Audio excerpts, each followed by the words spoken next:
ಎಲ್ರಿಗೂ ನಮಸ್ಕಾರ.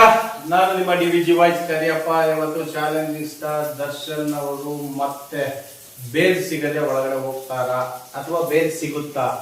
ಬೇಲ್ ಕೊಟ್ಟಿರ್ತಕ್ಕಂಥವ್ರು ಯಾರು? ಶ್ಯೂರಿಟಿ ಕೊಡಕ್ ಬಂದಿರ್ತಕ್ಕಂಥ ಶಿವ ಅವರ ವೈಯಕ್ತಿಕ ವಿಚಾರವನ್ನು ತಿಳ್ಕೊಳ್ಳಿದಂಗೆ ಪೊಲೀಸ್ನರು ಬಂದು ಕೋರ್ಟ್ ಅಲ್ಲಿ ನಿಲ್ಸಿದ್ರ ಅಥವಾ ದರ್ಶನ್ ಅವ್ರನ್ನ ಪರ್ಮನೆಂಟ್ ಜೈಲ್ನಾಗ ಇಡ್ಲೇಬೇಕು ಅಂತ ತೀರ್ಮಾನವನ್ನೇನಾದ್ರೂ ಪೊಲೀಸ್ನವ್ರು ಮಾಡ್ಕೊಂಡ್ರ ಎಂಬ ಅನುಮಾನ ಕಾಡ್ತಾ ಇದೆ. ಯಾಕಂತ ಹೇಳಿದ್ರೆ ನನ್ನ ಏನು ಕೋರ್ಟ್ ನಲ್ಲಿ ನಡೀತು, ಒಂದು case, criminal case, 3 criminal case ಹಾಗೂ ರೌಡಿ ಶೀಟರ್ ಆಗಿರ್ತಕ್ಕಂಥ ಶಿವನ ಶ್ಯೂರಿಟಿ ಕರ್ಕೊಂಡು ಬಂದಿದ್ದಾರೆ ಅಂತ ಹೇಳಿದ್ರೆ ಇದು ಪೊಲೀಸ್ ಮಾಡ್ತಾ ಇರ್ತಕ್ಕಂಥ ಕೈವಾಡ ಅಥವಾ ಈ ಕೈವಾಡದ ಈಗ ರಾಜಕಾರಣಿಗಳು ಏನಾದ್ರು ಇದಾರ ಅಂತ ಅನುಮಾನ ಕಾಡ್ತಾ ಇದೆ. ಈ ಚಾಲೆಂಜಿಂಗ್ ಸ್ಟಾರ್ ದರ್ಶನ್ ಅವರು ಕಾನೂನು ಬಾಹಿರವಾಗಿ ಅದನ್ನ ಮಾಡಿರ್ತಕ್ಕಂಥದ್ದು ತಪ್ಪು. ಅದನ್ನ ಕಾನೂನು ಒಪ್ಪಲ್ಲ, ಜನನು ಒಪ್ಪಲ್ಲ. ಆದ್ರೆ ಈ ಎಲ್ಲಾ ಸಾಕ್ಷಿ ಆಧಾರಗಳನ್ನು ಇಟ್ಕೊಂಡಿರ್ತಕ್ಕಂಥ IO ಅಂದ್ರೆ ಇನ್ವೆಸ್ಟಿಗೇಷನ್ ಆಫೀಸರ್ ಅಂದ್ರೆ ಈ ದರ್ಶನ್ ಕೇಸ್ ನಲ್ಲಿ IO ಆಗಿರ್ತಕ್ಕಂಥ ವ್ಯಕ್ತಿ ದರ್ಶನ್ ಅವ್ರನ್ನ ಪರ್ಮನೆಂಟ್ ಒಳಗೆ ಇಡಬೇಕು ಅಂತ ಏನಾದ್ರು ಫೇಕ್ ಮಾಡ್ತಾ ಇದ್ದಾನ. ಯಾಕೆ ಅಂತ ಹೇಳಿದ್ರೆ ಪೊಲೀಸ್ ಸ್ಟೇಷನ್ ನಲ್ಲಿ ಮಾರ್ಬಲ್ಸ್ ಇಲ್ಲ, ಮಾರ್ಬಲ್ಸ್ ಇದಾವೆ. ಈ ಕನ್ಫ್ಯೂಷನ್ ಅಲ್ಲಿ ಸ್ಟೇಷನ್ ಒಳಗಡೆಗೆ ವಕೀಲರುಗಳು ಬಿಡ್ತಾ ಇಲ್ಲ, ಸ್ಟೇಷನ್ ಒಳಗಡೆಗೆ ಮೀಡಿಯಾದವರು ಬಿಡ್ತಾ ಇಲ್ಲ.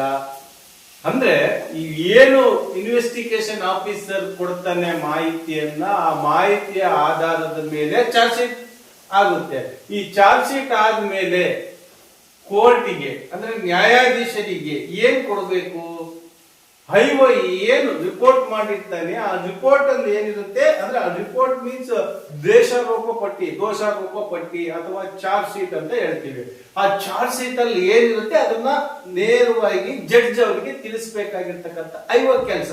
ಇಲ್ಲಿ IO ಅವರು ದರ್ಶನ್ ಅವರು ಪರ್ಮನೆಂಟ್ ಒಳಗಿರಬೇಕು ಅಂತಂದೇಳಿ ಏನಲ್ಲಿ ಕೃತ್ಯ ನಡೆದಿಲ್ಲ ಅದನ್ನ ಪ್ರೂವ್ ಮಾಡೋದ ಕೊಟ್ಟಿದ್ದಾರೆ.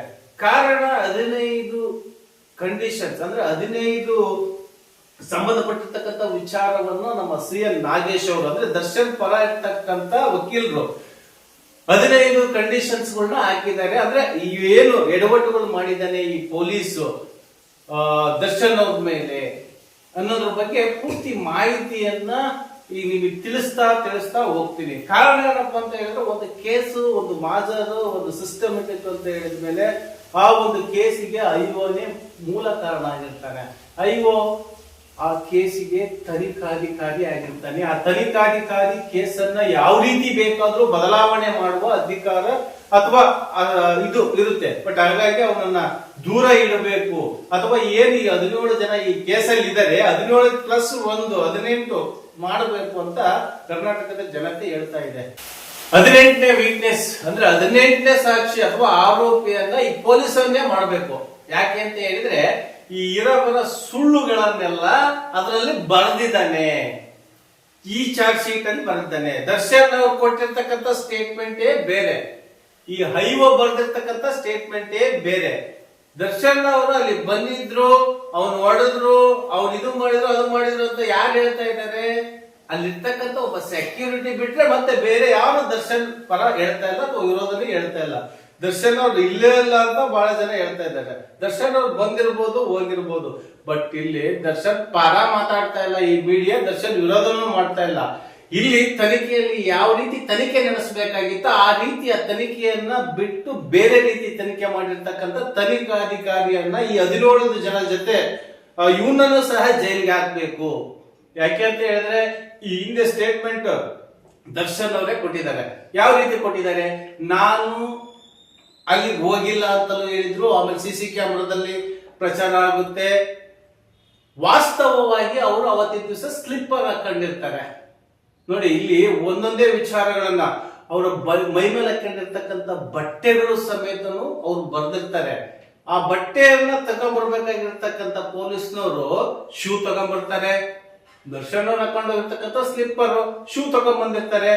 ಈ ತರ ಕೆಲವು ಕಾರಣಗಳಲ್ಲ, ಸುಮಾರು 15ಕ್ಕಿಂತ ಹೆಚ್ಚಿಗೆ ಕಾರಣಗಳನ್ನ ನಾಗೇಶ್ವರ್ ಅವರು ಕೊಡ್ತಾರೆ. ಈಗ ಬಟ್ ಇವರು ಮಾಡಿರ್ತಕ್ಕಂಥ ಶ್ಯೂರಿಟಿಗೆ ಏನು ಶಿವ ಕೊಡ್ಲಿಕ್ಕೆ ಬಂದಿದ್ದ ಆ ಶ್ಯೂರಿಟಿಯಿಂದ ದರ್ಶನ್ ಅವರಿಗೆ ಮತ್ತೆ ಬೇರ್ಸಿಂದ ಒಳಗೆ ಹೋಗ್ತಾರೆ. ಬಟ್ ಇಲ್ಲಿ ಈ ತನಿಖಾಧಿಕಾರಿ ಈ ಪೊಲೀಸ್ ವ್ಯವಸ್ಥೆಯಲ್ಲಿ ಸ್ವಲ್ಪ ಬದಲಾವಣೆ ಆಗ್ಬೇಕು. ಯಾಕೆಂತ ಹೇಳಿದ್ರೆ ಇವತ್ತು ಅತಿ ಹೆಚ್ಚು ರೌಡಿಗಳನ್ನ ಸೃಷ್ಟಿ ಮಾಡ್ತಾ ಇರ್ತಕ್ಕಂಥದ್ದು ಈ ಪೊಲೀಸ್ ಇಲಾಖೆ. ಈ ಭ್ರಷ್ಟ ಪೊಲೀಸ್ ಇಲಾಖೆಯಲ್ಲಿ ಇರ್ತಕ್ಕಂಥ ಕೆಲವು ಅತಿ ಭ್ರಷ್ಟ ನೋಡ್ತಾ ಇದ್ದೀರಿ. ದಿನ ಬೆಳಕಿದ್ರೆ 2, 3, 4 ಜನ 5 ಜನ ಸಸ್ಪೆಂಡ್, ಡಿಸ್ಮಿಸ್.